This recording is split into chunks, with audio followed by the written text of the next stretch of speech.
Hello there my RPG lovers and welcome to another video. Superfuse is a comic book style hack and slash action RPG with a rich and accessible skill customization system. This game is being released in early access on Steam on January 31st, which will be the exact date when this video goes live. The full release will be later this year. You can play this game in solo offline or multiplayer online with up to 4-player co-op. Superfuse has 3 different classes and you can fuse multiple superpowers to hyper-tailor your hero based on your playstyle. Many thanks to Raw Fury and Stitchhead Entertainment for sponsoring this video. I'm going to try and help you with 10 or even more things I wish I knew about before I started playing Superfuse. So if you like what you see, you can click on the link in the description and buy the game on Steam. So without further ado, here are 10 things I wish I knew about before I started playing Superfuse.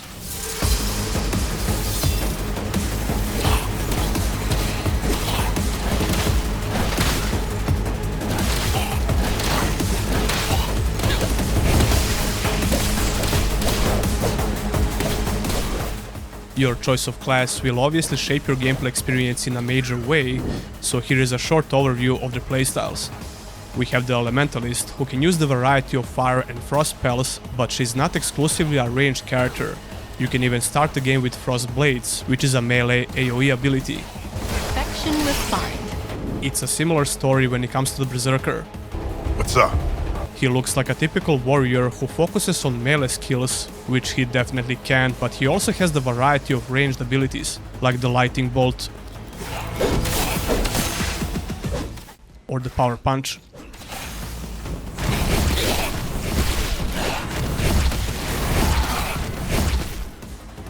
Then we have the Technomancer, who is a specific range / summoner class.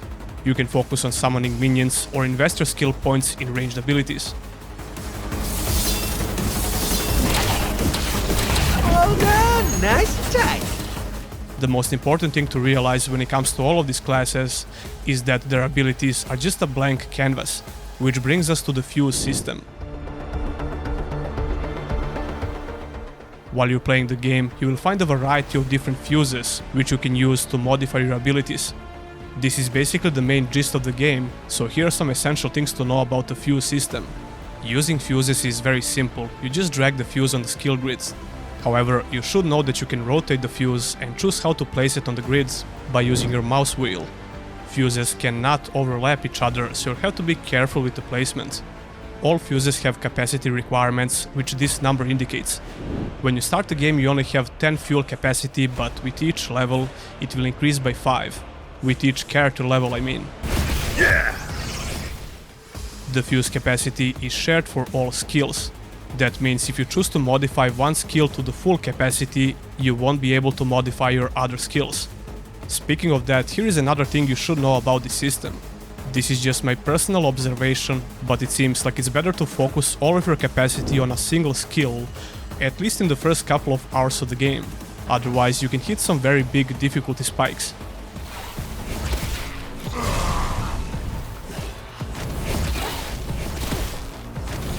Ooh, yeah! There are 5 different types of fuses: on start, on hit, on kill, on end, and passive. They are self-explanatory for the most part, but some of them can be a bit confusing. Different skills can use different fuses, and there is usually a very simple explanation why you can't use a specific fuse. For example, this fuse can only work on weapon skills. Those kinds of skills you usually use as your primary weapon attack, like Frenzy for example. You will also find fuses which don't fit your character at all. Some of those fuses only work on a specific class, like this for example. Another important thing to realize is that some fuses can be very counterproductive for your builds. For example, if you're playing a Frenzy Berserker like me, you might think twice before you start using something like Knockback Fuse. It might seem like a good idea to push enemies from yourself, but you'll just end up missing your most important third attack, or the majority of your Frenzy attacks actually. But Power Punch for example can greatly benefit from the Knockback Fuse, especially if you're trying to kite your enemies. I highly encourage you to experiment a lot with fuses to see what works the best. I will also have a video where I show you my beginner build, so stay tuned for that.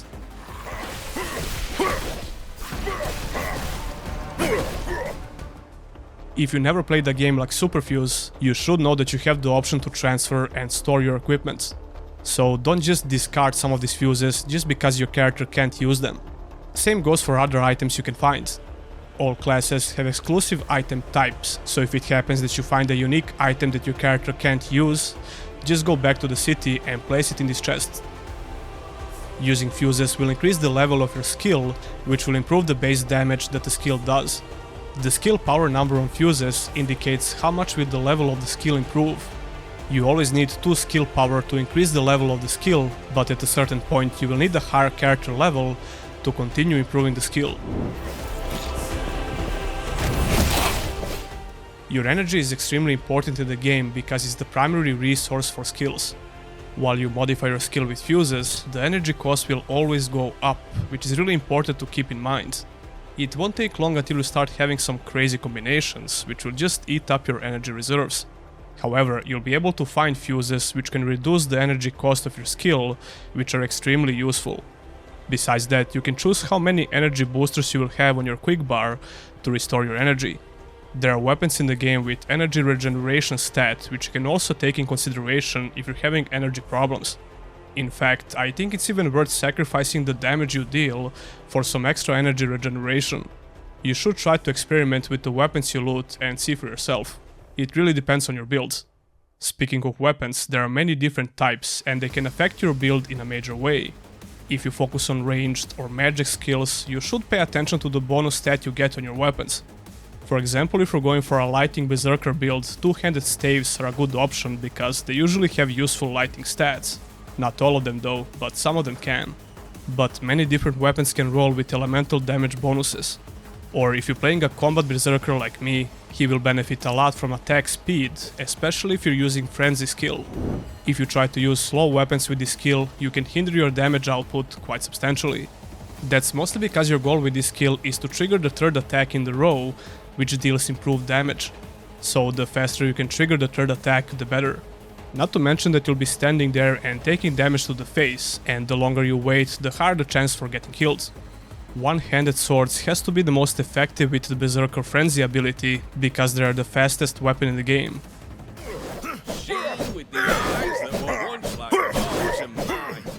When you click on the skill in the hotbar, you will notice these 3 options. Understanding what these options do can improve your gameplay experience quite a bit. Especially when it comes to skills that you can map on your mouse clicks, so let's talk about that. Use skill anywhere means that if you press the corresponding button for that skill, your character will then execute the skill where your mouse cursor is pointed, whether that's melee or ranged ability. This also means that you don't need an enemy to trigger the skill, and if you point the cursor at a longer range of the skill, you will instead move your character. This is something that a lot of action RPGs do. I think this is a bit clumsier way to play isometric RPGs because you can accidentally attack when you only wish to move. Use skill on target is pretty self-explanatory. Your character will cast the skill only if you have an actual target. Otherwise, you can use the same button for moving your character. I personally prefer this method of casting skills on the mouse button because it's the easier way to move around the map without randomly attacking. And the last but not least, we have the force attack. This will make your character cast the skill while completely stationary. You literally can't move if you select this mode. While this can be very useful, I don't recommend using it on your mouse button skills. Instead, you have a dedicated button for force attack, which is binded on shift by default. However, I like it to have it on my space button because it feels more natural to press, assuming you keep your fingers in QWERTY position while playing the game. So I think you should use the dedicated button to force attack with your mouse skills. Not just the mouse skills actually, let's say you have a range skill on your Q button. I find it a lot easier to press and hold the dedicated button for force attack and then press Q to cast the ability, but you'll be the judge. The last thing I want to mention that's related to this is the move only button. It can be a good idea to reserve one of your mouse buttons for move only and never accidentally trigger the attack. And again, feel free to experiment with these settings.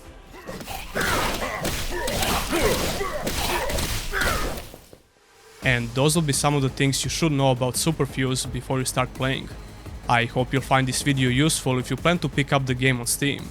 Once again, you can use the link in the description to buy the game on Steam. Superfuse is in early access currently, and it will get a full release later this year. Many thanks to Raw Fury and Stitchhead Entertainment for sponsoring this video. If you like the video or you find it useful, pressing the like button and subscribing to the channel would be highly appreciated. And if you wanna go a step further, you can always become a Patreon or a YouTube member. Even the smallest support amount means a lot. Thanks a lot to all of my current supporters, and I'll see you in the next one.